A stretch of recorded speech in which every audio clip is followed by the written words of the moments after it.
général.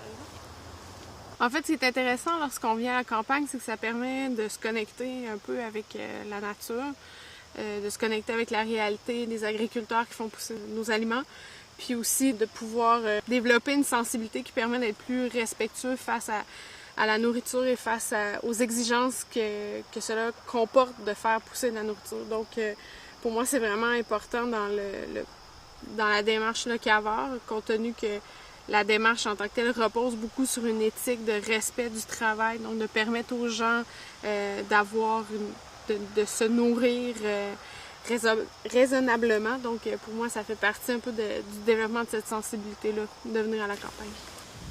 On n'a pas aucune valorisation pour les fruits ou les légumes qui poussent au Québec ou qui poussent dans chacun des terroirs spécifiques.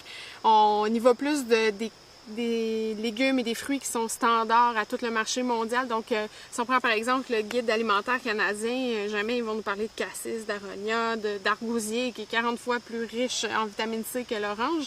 On va plutôt nous parler de la banane, du kiwi, tout ça. Donc, c'est sûr qu'il y a de l'éducation à faire. L'État a quand même une responsabilité dans la mise en connaissance de la diversité de son terroir et surtout dans la protection de la diversité de son terroir, ce qui est absolument pas la voie qu'a choisi le Québec actuellement. Je pense que c'est une responsabilité de l'État à un moment donné de dire non, on valorise, et non pas dans un geste protectionniste, mais plus dans une idée de valoriser le terroir, valoriser les artisans qui font vivre le territoire et d'amener ça à la table du consommateur avec l'éducation qu'il faut et aussi de signifier que non, en tant que... Je veux dire, on dépense des milliards d'aides internationales pour des